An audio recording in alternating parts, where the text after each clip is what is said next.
Okay, so this time we focus on the, of course, the general, no, social media marketing, no, advanced social media marketing. So we look into advanced because we are in a master's degree, right? Advanced social media marketing represent a sophisticated and strategic approach to leveraging social platforms for brand promotion, audience management, and business growth.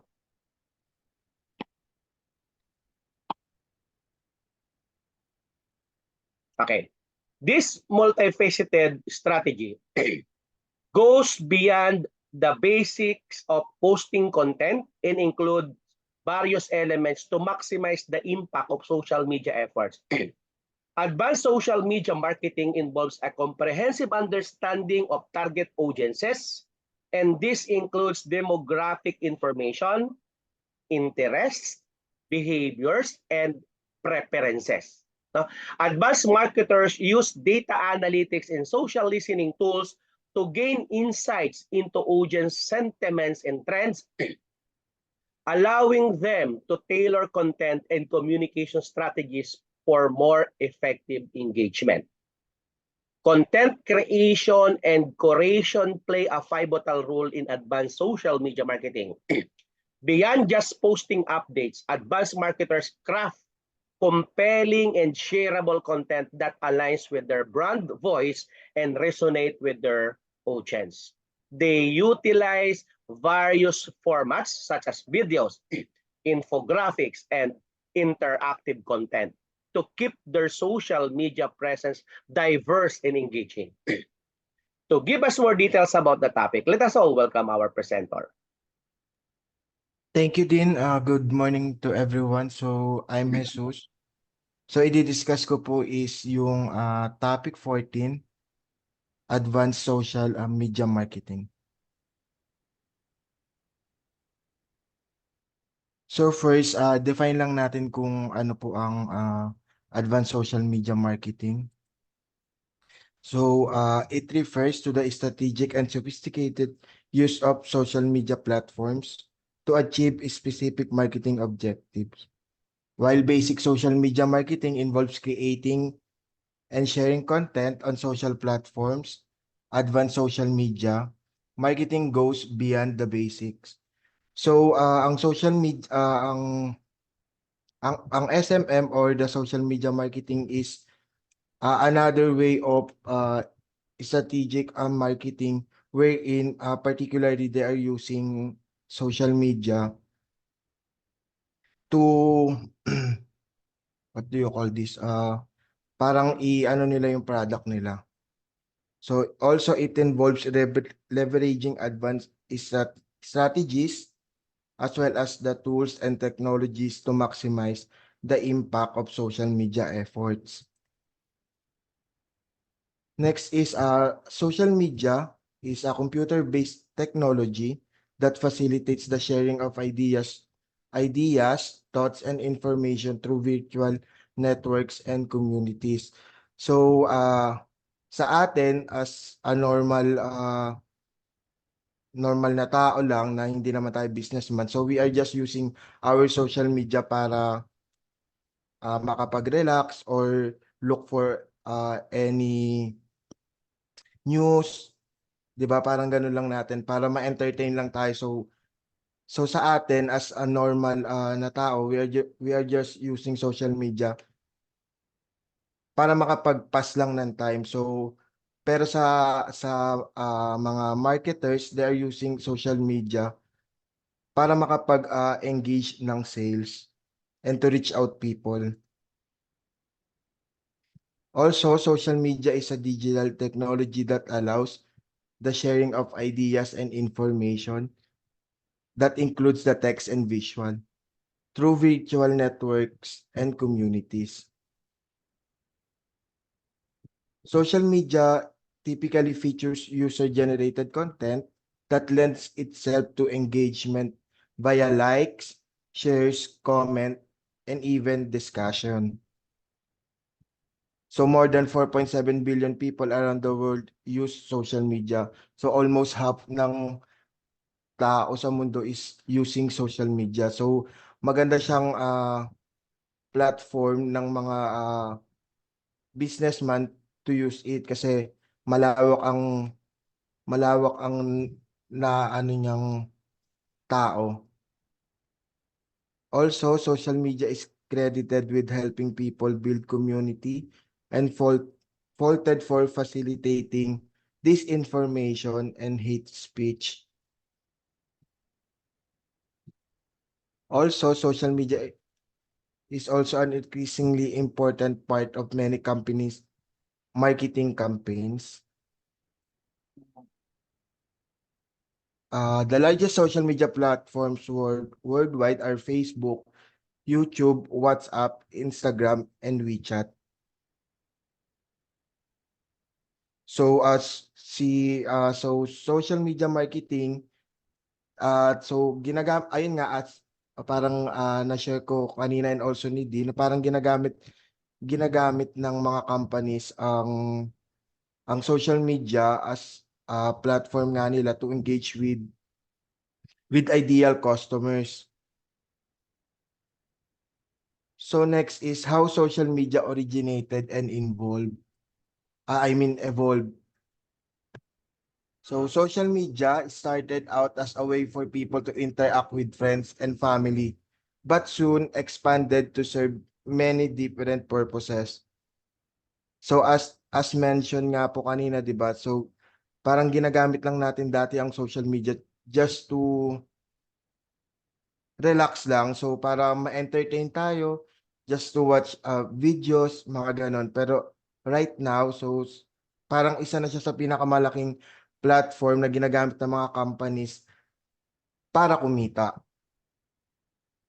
So according to Global Web Index, 46% of internet users worldwide get their news through social media. That compares to 40% of users who view news on websites. So ngayon, personally, kahit ako, parang hindi na ako masyado nanonood ng TV right now just to get, para makibalita lang. So right now, I'm just really using social media din para maging updated sa nangyayari sa society natin. Also, social media plays a key role in many businesses or the marketing strategies, not surprising given the sheer number of hours people spend each day on social website and apps. So right now, since parang lahat naman ng tao is may social media, so we are spending more of our parang spare time just to look for social media. So in 2004, parang si MySpace kasi is parang I don't know if naabutan ko si MySpace, pero I think ang first social media na nagamit ko, or I don't know with others po, no, is parang yung Friendster. So I'm not familiar with MySpace. Pero siya yung unang-unang social media na nagamit way back pa. So right now we have other social media apps like Facebook, YouTube, etc. So next, punta naman tayo sa essential pillars of social media marketing.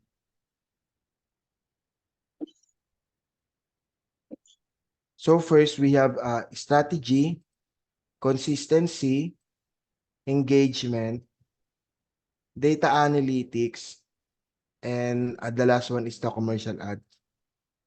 Ay, sorry. Oh, wait.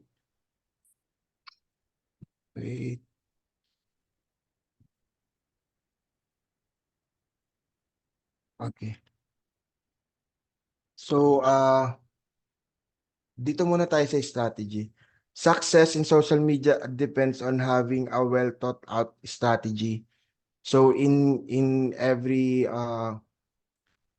what do you call this? Parang in every business, so dapat meron ka kasing strategy. So siya yung unang-unang pillars for social media marketing. So you just need to strategize ano ba yung best ano ba yung best way to approach the business na makaka-generate tayo ng more revenue. And also, as part din ng strategy natin, malalaman din natin kung sino ba yung mga, what do you call this, kung sino ba yung mga tao na gusto mo makakita ng product mo. So, sabi nga kanina parang sinesegmentate yung audience na gusto mo makakita ng product mo kasi there are certain products na parang more on dapat sa mga bata siya, middle age, or sa mga adults. So next is consistency. Consistency is important for sustained engagement on social media. Maintain a monthly, weekly, or even daily publishing calendars using automated tools. So kasi ang social media marketing is really time consuming siya. So you really need to put so much effort para maging aware ang mga tao doon sa product mo. So it will really need time and effort just uh, to stay consistent with the market. So next is engagement. So management software solutions are required to monitor a brand's social media performance. Also to monitor and remain ahead of market mood and trends from technologies or even track the customer reaction and more. So a social media, I'm sorry, social media marketing as well, parang more on, ayun nga, time consuming siya kasi you need also to engage with people. Parang kailangan mo talagang i-ano yung time mo para makipag-engage sa audience mo. So ano bang magandang example ng engagement? So parang meron kasi right now 'di ba ang mga like kunyari kung kay Jollibee parang may automation na kasi 'di ba kunyari kapag nag-chat ka kay Jollibee parang may automated message na ano na tawag dito nasasagot sa or even kapag may gusto kang parang suggestion ganon. So doon papasok yung engagement. Next is data and analytics. So social media websites offer a wide range of analytical tools. Take the data seriously and use it to assess and quantify things like brand recognition, yung effectiveness, and as well yung mga innovation or mga pwede mo pang i-improve. So yung data and analytics is very important as well kasi you need to gather data kung ano ba ang gusto ng mga consumer mo or yung mga customer. You just really need to dig down para malaman talaga yung data and also the analytics kung ano ba ang gusto ng masa, parang ganon. So lastly, for essential pillars of SMM is the commercial ads. So yung commercial ads naman is part din siya ng social media marketing wherein right now, 'di ba, kapag nagfe-Facebook kayo, although nag-enjoy ka na 'di ba dun sa video, then means tas bigla may lalabas na ads. So ayun yung ay isa sa mga ano ni social media marketing na parang binabayaran ng mga company to do that para maging visible ba sila sa market po. So next is what are the key elements and practices associated with the SMM?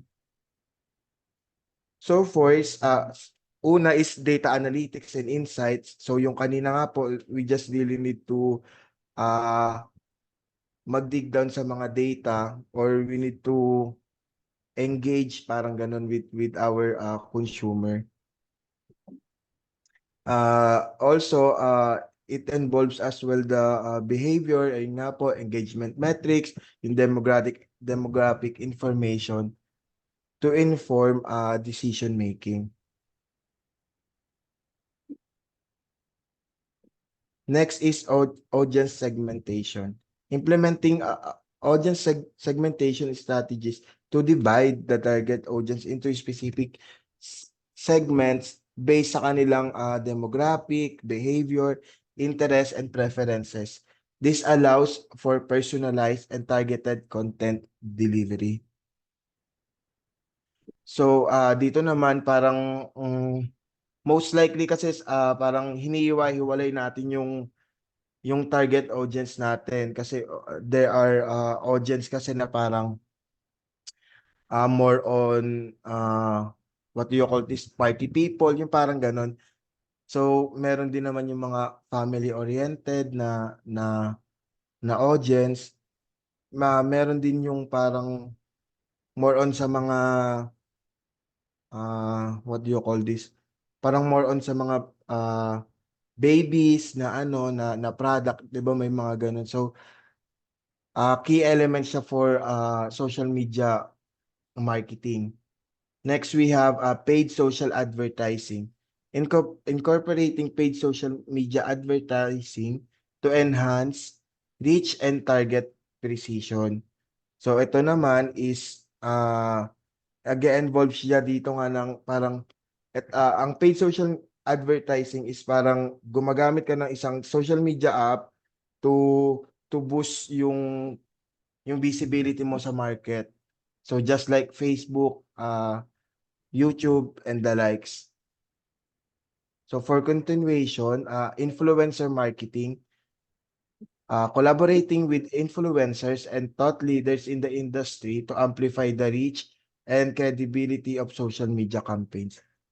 So on this one naman is parang companies are using influence to attract consumer to buy their product. So just like Ann Curtis, so si Ann is currently siya ang endorser ng Jollibee. So Jollibee used the influence of Ann just para ma-boost ah ma-boost yung revenue nila. So ayun yung tinatawag na influencer marketing. So next is social listening and monitoring. Implementing advanced social listening tools to monitor online conversations and sentiment. So dito naman kay social listening, parang parang nakikinig talaga sila sa sentiments ng tao on how they can improve the product, kung ano ba yung gusto ng mga tao. 'Di ba parang pag-gather nga lang po ng data para to improve the product para mas maging parang mas tumaas nga po yung sales, ganun. And lastly is the chat box and automation. So integrating chat box and automation tools to streamline customer interaction and responses. Next is as social media marketing KPIs. Okay. KPIs or the key performance indicators are crucial for marketing sales and social media marketing as well. So they are measurable values that will help you understand how successful your marketing is in terms of achieving its goals and overall performance. So si social media marketing din is parang meron din naman siyang mga key performance indicators if ano ba siya, if effective ba yung paggamit nila ng social media strategy, parang gano'n. Hindi naman kasi lahat ng product is parang magiging ano siya for social media marketing. So, isa dito is yung engagement metrics, the reach metrics, and as well the conversion metrics. So una, dito muna tayo kay engagement metrics in SMM or the social media marketing. First is the average engagement rate. So as defined, allows you to monitor the way users interact with your campaigns. Next is the amplification rate. Shows how your followers share your content with others. Lastly is the virality rate. Helps you understand which of your content has the potential to go viral. So here, as you can see here, meron pala siyang formula. Hindi lang pala siya ah, basta-basta ginagawa or basta-basta kumikita ang paggamit ng social media marketing. So for average engagement rate, so like plus comment plus share, divide followers times 100. Ayun yung para makuha mo yung average engagement rate mo. So for amplification rate, shares divide followers times 1,000. So for virality rate, shares impression times 100. So here, makikita mo na agad if okay ba yung mga ginagawa mo with regards sa engagement mo sa tao or to your target audience. Next, we have the reach metrics in SMM. Post outreach shows how many people have seen your post since it was published. Next is audience growth rate. Helps track the speed of your page's growth in terms of followers. And the next one is the social share of voice. So just to ano lang din yung kanina. So post metrics, post views, divide total followers times 1,000. Audience growth rate, new followers, divide total followers times 100. So SSOV, your mention or divide all other mentions times 100. So lastly, yung conversion metrics. So conversion rate helps to understand how many people converted into customer after your post. And next is the CTR, shows how many people reacted to your CTA. So also meron din tayong formula dito for conversion rate. Conversions divide clicks times 1,000. So next is click-through rate. So clicks divide impression times 1,000. 100. So on this one naman, I'll just share lang yung right now yung top 10 social media platforms na ginagamit worldwide. So first we have Facebook, the YouTube, the WhatsApp, the Instagram, the WeChat, the TikTok, Facebook Messenger, Douyin. Douyin is parang counterpart siya ni TikTok. I mean, si Douyin kasi parang ginagamit lang po yata to sa China. So parang si TikTok yung version niya for international para sa international ginagamit ng lahat right now po. So next is the Telegram and lastly the Snapchat. So in every marketing strategy naman, there are the pros and the cons. I mean, pros and the cons. So meron tayong advantage and disadvantage. So first, dito muna tayo sa pros. So ang advantage niya ng social media marketing, firstly, syempre, cost-effective siya. So nagiging cost-effective in the like wherein kasi parang mas better na to use media platforms like Facebook, Instagram, X, YouTube. Kasi nagiging cost-effective siya kasi parang mas nagiging wide ba yung audience na nakakakita ng product mo. So kaya siya naging cost-effective. Next is building brand royalty. So social media platforms help you better engage with your customer. You can make them feel heard by responding to their comments and addressing their concerns promptly. And also it helps building trust, creating a sense of community. When your consumers feel value, they will turn into brand advocates. 'Di ba parang minsan kasi ang product kasi oo, meron siyang social media marketing pero yung yung parang bang word of mouth na tinatawag na parang kapag sabi niya na, ate, ito na lang bilhin mo kasi mas better tong isa na to kasi mas okay sila, mas long lasting, ganon. Also, ang advantage is yung influencers partnership. So, right now, more than 50% of millennial trust influencers for the product recommendation. By partnering with influencers who align with your brand values, you can leverage their credibility to promote your product or services. This will help as well to boost brand visibility and potential customer acquisition. So ayun nga po, so right now, 'di ba? Gamitin na natin si Ann Curtis right now, wag naman na Jollibee like other beauty products.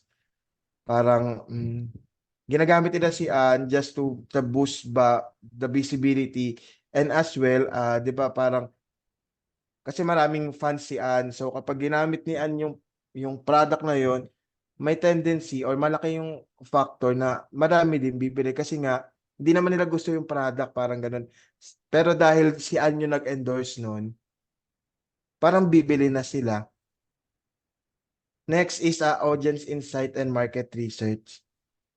Research. Social media platforms provide valuable insight into audience, demographic, interest, and behavior.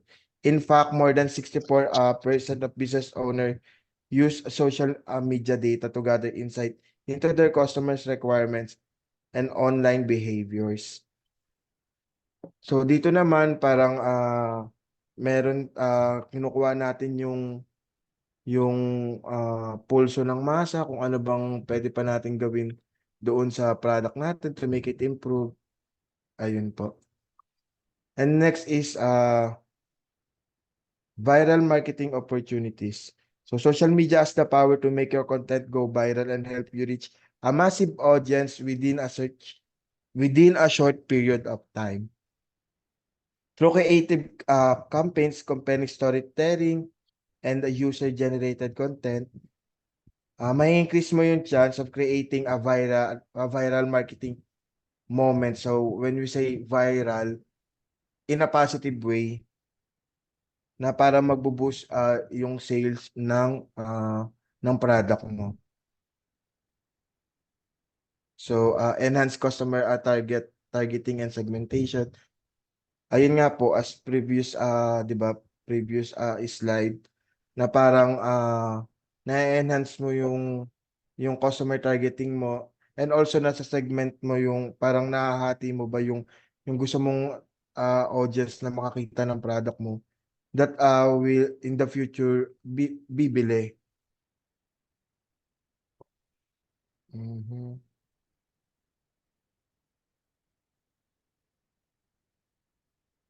Sorry. Okay. 7 is competitive advantage and last po is yung global reach and localization. So for global reach and localization, ayun nga po since almost half ng tao sa mundo is using social media, mas magiging global visible yung product mo when you use social media as your strategy for marketing. So in every advantage naman meron din yung disadvantage. So first disadvantage is time and resource intensive. Maintaining an effective social media preference requires really a significant investment of time and resources. Also, without any proper planning and allocation of resource, social media marketing efforts can become overwhelming and less effective and lead to a dip in the quality of the content.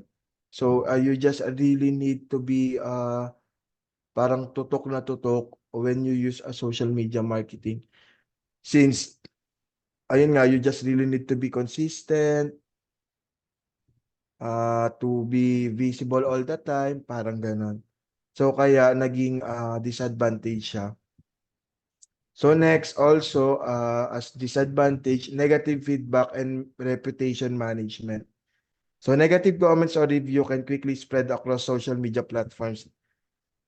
Since nga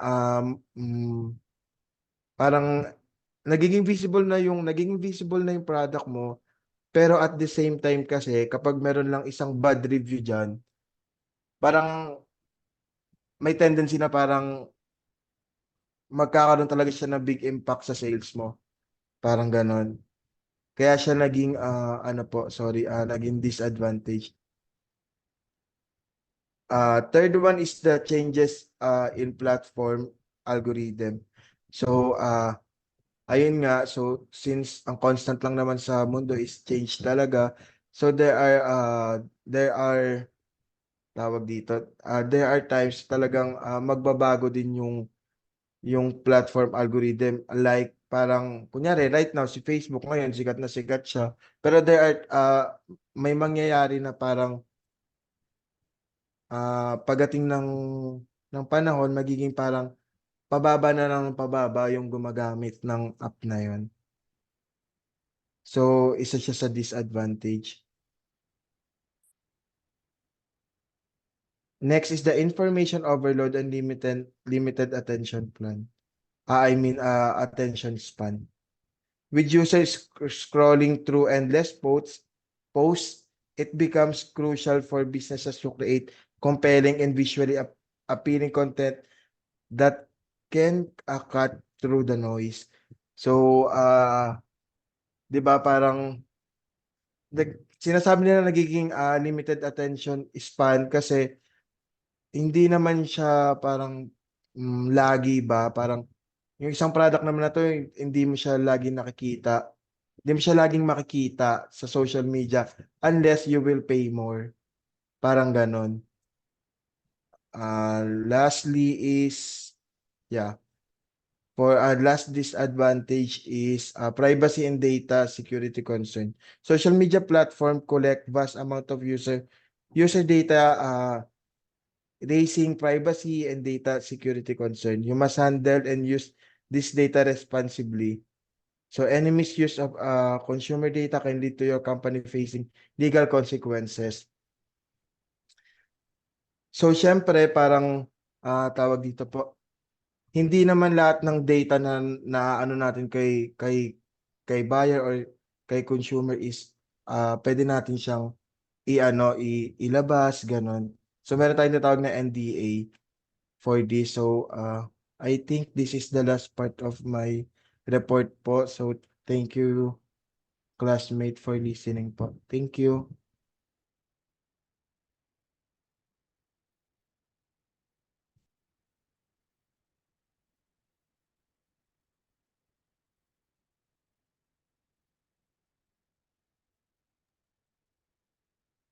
Okay.